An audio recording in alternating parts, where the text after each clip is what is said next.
Bienvenue à tous sur Télé 50. Vous regardez Décryptage, votre magazine d'actualité en République démocratique du Congo. Deux sujets nous intéressent aujourd'hui. Nous allons parler de la ville de Kinshasa, un regard critique sur la ville, ainsi que ses animateurs. Dans la deuxième partie, évidemment, de cette émission, nous parlerons dialogue. Que pense la population par rapport à ce grand rendez-vous historique qui va pouvoir permettre aux acteurs politiques d'élever les grandes options, les options fondamentales, essentielles sur les questions qui divisent la classe politique. Alors, nous recevons dans cette émission Timothée Lenoir Efika. Il est leader d'opinion, il est notre invité aujourd'hui. Bienvenue et merci d'avoir accepté notre invitation. C'est moi qui vous remercie. Voilà. Alors, vous êtes leader d'opinion, je l'ai dit, vous maîtrisez un tout petit peu la ville et ses animateurs. Quand vous regardez aujourd'hui la ville, est-ce que vous avez l'impression que cette ville avance ou bien nous sommes dans une situation stagnante ? En fait, merci une fois de plus pour l'opportunité. Je voulais juste faire comprendre au public que Timothée Lenoir Efika, j'ai fui ancien secrétaire du fait Daniel Botetti, qui a été assassiné, assistant de l'honorable Jean-Jacques Moutoile, 2 fois président des contrôles de toute la ville de Kinshasa, assistant du rapporteur de la ville-province de Kinshasa, et finalement par sec du président de l'ECOFIN de l'Assemblée provinciale de Kinshasa. Donc vous avez en face de vous quelqu'un qui maîtrise trop bien la ville. Oui. Je suis tout simplement au regret de constater que le chef de l'État fait confiance aux gens qui n'ont pas été à la hauteur.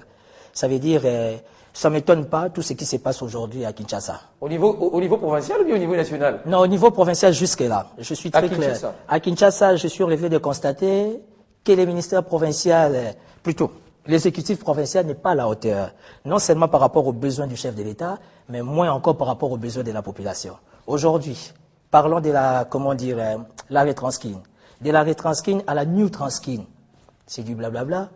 On a eu des Hyundai VIP à l'aéroport d'Enjil, qui est l'image de notre ville-province de Kinshasa. Où sont partis ces véhicules?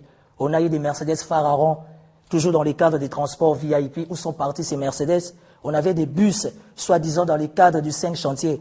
Aujourd'hui, les 5 chantiers critiqués, écrasés, négligés par l'exécutif provincial de Kinshasa. Aujourd'hui, vous avez la DGRK. Étant expert de la ville, la DGRK vous fait pas moins de 40 millions de dollars en termes de recettes. Mais qu'est-ce qui se passe sur la ville de Kinshasa? Mais apparemment, parce que quand nous avions reçu Madame Olenga ici, je crois avoir entendu que le gouvernement provincial n'a véritablement pas les recettes qu'il faut, les moyens qu'il faut pour relever les grands défis de la ville. Je vais vous aider. Madame Thérèse Olenga, que je respecte beaucoup, elle est ministre provinciale de l'Environnement. Nous avons 4 districts dans la ville-province de Kinshasa. Porte-parole de surcroît. Oui. Et nous avons, avec le district maire, qui est Mohamba, avec la commune maire, qui est la commune d'Elumete, avec plus de 100 industries. Où va l'argent de la pollution? Ne parlez que de ça. Je ne vais pas entrer en profondeur. Au niveau du gouvernement central. Mais vous parlez de cet argent, mais vous n'en connaissez véritablement pas l'enveloppe. C'est ça le problème. Si vous voulez qu'on parle en termes d'enveloppe, ça va réveiller beaucoup de sensibilité. Le moment est très mal choisi. Oui. Je vais juste vous informer. Et qu'au niveau du gouvernement central, malgré les multiples charges du gouvernement central, mais il y a toujours quelque chose pour l'assainissement de la ville. Au niveau de l'Assemblée provinciale... Mais qui n'est pas donné à la ville de Kinshasa et qui est géré par le BSECO. Si.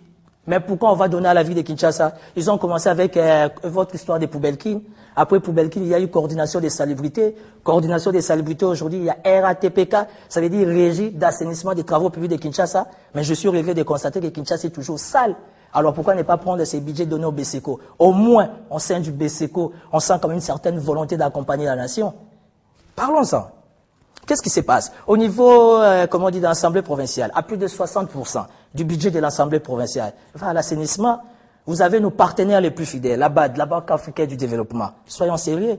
Nous avons l'ami, notre sœur, s'il faut le dire, qui ne fait qu'accompagner la ville de Kinshasa, l'Union européenne. Moi, j'encourage l'Union européenne d'avoir bloqué cette coopération parce qu'écoutez, il s'agit de l'image du chef de l'État, qui d'office est l'image de la nation. Mais quand les partenaires doivent donner quelque chose afin d'accompagner la République et qu'il y a des gens qui font des booms, des fêtes, partout de gauche à droite, c'est qu'il y a ça ne va pas. Vous savez que la ville de Kinshasa doit également fonctionner avec un budget d'investissement. Mais les autorités de Kinshasa, celles qui gèrent la ville de Kinshasa, réclament ce budget d'investissement qui n'est pas remis au gouvernement pour que le gouvernement provincial puisse gérer cet argent. Ça, c'est un problème aussi. Tout à fait. Là, vous parlez à un expert. Aujourd'hui, Kinshasa doit bénéficier des 40%. OK. Il y a des problèmes, il faut dire, personnels entre les premiers ministres et les gouverneurs. Point d'interrogation.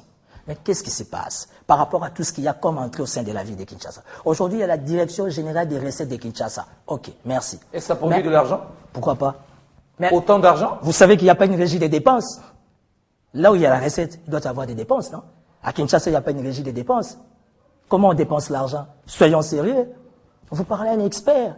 La DGRK, en 2012, si je ne me trompe pas, il y a eu 30 000 vignettes qui sont portées disparues jusqu'à ces jours. Mais aujourd'hui, on est tenté d'accélérer la population quinoise.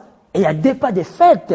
Écoutez, soyons conséquents. Non, mais la ville a besoin d'argent, même si on lance la vignette, même si on lance cette campagne, il faut payer. Vous avez une régie des publicités, non? Vous avez combien de sociétés de com, des banques, les privés de l'État qui payent en termes du cash? Vous avez une régie des publicités. Comment voulez-vous? Il y a une régie des publicités qui sort à partir d'un édit venant de l'Assemblée provinciale, mais au niveau du cabinet du gouverneur, il y a encore une cellule de publicité. Qu'est-ce qui se passe?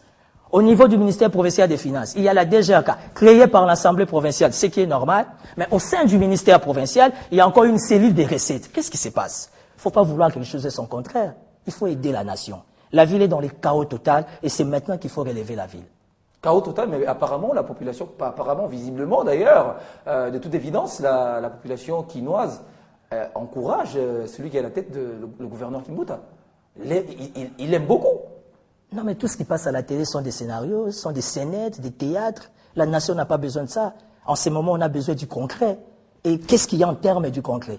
Il y a l'insécurité qui domine jour et nuit. Qu'est-ce qui se passe au ministère provincial de l'Intérieur? Qu'est-ce qui se passe? L'insécurité, même aux États-Unis, on tue les gens aux États-Unis. Partout. Non, parlons de la RDC. France, Bataclan. Il n'y a pas de problème. Mais le problème à Kinshasa, on ne sent pas la bonne volonté d'accompagner l'autorité. Je ne suis pas kabbyliste, je ne suis pas du PPRD. Mais je pense qu'il est grand temps qu'autour du chef d'État, qu'il y ait réellement des hommes sûrs et sérieux. Ça n'engage que moi. Au niveau du gouvernement provincial, étant un expert, j'insiste, il n'y a pas la bonne volonté. En complicité avec, comment on dit, les bureaux de l'Assemblée provinciale. On ne sent pas l'Assemblée provinciale. Tous les espaces... Une assemblée qui a des problèmes aussi. L'Assemblée provinciale doit trouver un endroit et travailler, mais dès lors que les conditions qui permettent à ce qu'une assemblée puisse fonctionner normalement, il y aura des problèmes. Cher ami, vous parlez à un expert. Allez-y. L'Assemblée provinciale a un problème de logement. Ok, ça ne me dérange pas. À quoi servent la ville de Kinshasa? Il y a beaucoup de biens sans maître ici dans la ville de Kinshasa. Il y a beaucoup de bâtiments ici à la Gombe, des bâtiments qui appartiennent à l'État. Quelle est la démarche? Quelle est la procédure faite par comment on dit, l'exécutif provincial? Aujourd'hui, l'Assemblée provinciale bénéficie d'une parcelle de l'Union européenne. C'est gênant. On doit se gêner. On est en plein 3e millénaire, 21e siècle. Il se passe des choses impossibles. Et c'est sur cet aspect-là que vous allez parler de l'émergence. Non, mais il ne faut pas vouloir quelque chose de son contraire. Et aujourd'hui, c'est l'Union européenne qui doit construire un bâtiment pour l'Assemblée provinciale. Non seulement l'Union européenne donne un bus pour le personnel, ça devient privé, maman doit acheter du foufou, les macas et aujourd'hui, l'Union européenne doit construire un bâtiment pour l'Assemblée provinciale, mais demain, on va loger les cousins et cousines. Il y a des personnalités qui usent ou qui utilisent à des fins propres, mais personnelles. Oui, je l'ai dit oui. Je l'ai dit oui. Même au niveau de l'exécutif provincial, ils ont 4 mois d'impayement. Qu'est-ce qui se passe? Il y a un problème de budget. Au niveau national, ça se sent. Au niveau provincial, écoutez. En tout cas, là, vous n'allez pas me convaincre. Ben alors, parce que vous connaissez très bien la ville, vous avez cité quand même quelques cas négatifs, les aspects négatifs. Qu'est-ce qu'il y a de positif aussi? Jusque-là, il n'y a rien, malheureusement. Oh, pour 9 ans, pour 9 ans, écoutez, Floyd, nous parlons pour l'intérêt de la nation. Bien sûr. Timothée Lenoir a un objectif, oui. C'est d'accompagner la République. Oui. Je suis au regret de constater 9 ans que le gouvernement provincial est incompétent, n'est pas à la hauteur, premièrement, de satisfaire la personne du chef de l'État. Quand vous étiez avec eux, vous n'auriez pas... C'était un début. J'étais avec eux, c'était un début. Boutet est parti sans suite, Gangal et Debandal est parti sans suite. Jusque-là, ça doit être une implication du gouvernement provincial. Où en sommes-nous? Voilà. On va quand même parler dialogue, hein, parce que le sujet de dialogue, il est évoqué partout, dans tous les salons. Dialogue. Vous êtes leader d'opinion, vous l'aviez dit. Je l'ai présenté également comme ça. Dialogue. Que pense finalement la population? En tant que leader d'opinion, est-ce que vous pensez que la population comprend la nécessité de tenir un dialogue pour essayer de lever les grandes options sur les questions qui divisent la classe politique? L'ensemble de la population, la totalité. Ou la majorité, je veux dire. Vous avez eu à me présenter comme leader d'opinion, mais j'informe aussi à la nation congolaise que je suis porte-parole de Nzete Kaouka. C'est-à-dire? Nzete Kaouka, vous avez la documentation. Oui. Oui. Ça, c'est pour vous. Merci. Toute autorité. C'est un message adressé. La garder pour moi. C'est un message adressé particulièrement aux autorités. Il se passe un problème spirituel dans ces pays. Ah bon? Si. Faisons un pas en arrière. Avec tout ce Un problème spirituel qui empêche le développement. Mais c'est le spirituel qui domine le physique. Expliquez-vous. Le principe est clair. Expliquez-vous. Dites-moi un peu. Mobutu avec, son armée. Mobutu part dans les calmes. Mouzé, il entre dans les calmes. Mouzé part, que son homme repose un peu. Aujourd'hui, Joseph Kabila va totaliser 15 ans au pouvoir. Vous allez me dire que c'est la manne qui tombe du ciel? Non, non, non, non. C'est parce que ça fait partie de la volonté de Dieu. On ne fait pas des choses dans les à peu près. Ceux qui tuent la nation, ceux qui tuent les autorités de la République, ils sont trop dans les à peu près. Dieu n'aime pas ça. Les chefs de l'État ont reçu des pasteurs, toutes les confessions religieuses si vous voulez. Mais il y a quelqu'un qui a parlé pour l'intérêt de cette nation. C'est qui? Les documents que vous avez. Je n'ai pas le temps de le lire maintenant. Vous aurez le temps de les lire. Oui. Vous êtes un grand journaliste, ils auront à vous contacter. Dites-moi aujourd'hui, parlons-en, réfléchissons, toujours dans les cadres du dialogue. Le pape François, les premiers jours qu'il est nommé, il crée les G8 autour de lui. Autour de lui, les G8 avec les 8 cardinaux, dont le seul, unique cardinal africain qui est le cardinal Mosengo. Vous imaginez, le pape arrive en Afrique, mais n'arrive pas en République démocratique du Congo. Ça doit interpeller la classe politique. Ah bon? Si. C'était pas peut-être. Excusez-moi, j'espère qu'on n'a pas affaire à des aveugles. C'était peut-être pas sa priorité. Je sais que 80% de la classe politique, surtout autour du chef de l'État, sont des catholiques. Ils doivent connaître la vérité. Pourquoi le pape n'est pas arrivé ici? Les plus grands rêves du président Obama, l'ambassade des États-Unis, monsieur, les plus grands rêves du président Barack Obama, c'est d'arriver en République démocratique du Congo. Mais qu'est-ce qui s'est passé? Il fait le tour de l'Afrique, il n'arrive pas ici. C'est qu'il y a un ça ne va pas. Il faut faire recours de là où viennent les problèmes. Là où viennent les problèmes, c'est qu'il y a un problème spirituel. Il y a quelqu'un qui a parlé pour l'intérêt de cette nation. Mais s'il y a un problème spirituel, il faut le résoudre. Comment le résoudre alors? S'il faut le résoudre, c'est simple. Là maintenant, moi je touche à un aspect tout à fait différent. J'ouvre une parenthèse. Oui. Il y a une invitation pour la première dame. Au moins la première dame, elle est chrétienne, catholique de surcroît. Elle comprendra ce que je suis en train de dire. La première dame est allée jusqu'à Kisangani, là où on a tué la sœur Clémentine Anouarit. Mais pourquoi on empêche à la première dame d'aller chez les frères Raphaël, qui est un voyant chrétien catholique, qui ne cesse de parler pour l'intérêt de la nation? Je lance l'invitation à la première dame. C'est là où viendra la vérité. La concertation a échoué. Les dialogues que vous le voulez ou pas, ça ne tiendra pas. Ah bon? Si.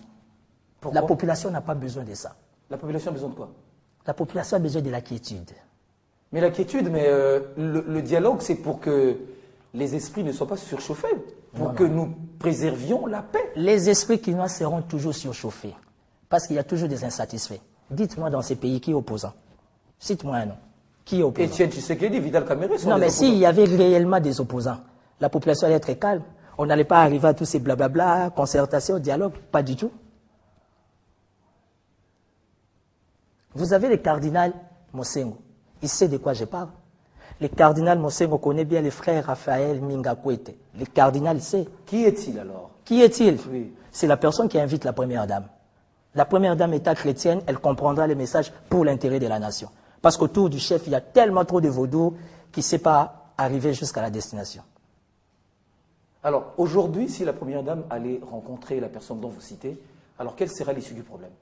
C'est que la première dame sera la personne la mieux placée pour transmettre les messages aux décideurs. Je vais vous dire une chose. La première dame va au Vatican, reçue d'une manière assez particulière au pape. Pourquoi? Parce qu'elle s'appelle Marie-Olive. Il y a beaucoup de maris sur terre, non? Et vous imaginez, le pape vient en Afrique, il n'est pas arrivé à la destination de la maison de sa fille. Ça doit interpeller même la classe politique. Ça doit interpeller toutes les confessions religieuses. Mais pourquoi le pape n'est pas arrivé à Kinshasa? Vous qui avez la réponse. Pourquoi, à votre avis, le pape? Non, la réponse est réservée à la première dame. Elle est mieux placée pour maîtriser les messages. Non, mais la population... Vous savez, il y a des messages qu'on ne donne pas à n'importe qui spirituellement. C'est les spirituels qui dominent les physiques. Ce qui se passe dans ces pays, c'est un problème spirituel. Tout ce que j'ai dit, le président Léon Kengo le sait, en 2011, il était là-bas. En 2013, il était là-bas. Où ça? Là où j'invite la première dame, vous avez le ministre Ekbake Omer, 1+4. Le 20 juin 2004, la RDC a gagné, nos voisins burkinabés. Mais demandez au ministre Ekbake Omer où il a reçu cette victoire-là. Et je me fais beaucoup de soucis pour le ministre Denis Kambaye. Il fait le tour, mais il n'est pas encore arrivé à la destination. Parce que la RDC doit gagner cette coupe. Retiens ce que je t'ai dit, à une seule condition. Si le ministre Denis Kambaye arrive à cette destination-là, Mais quant à la globalité, d'une manière générale,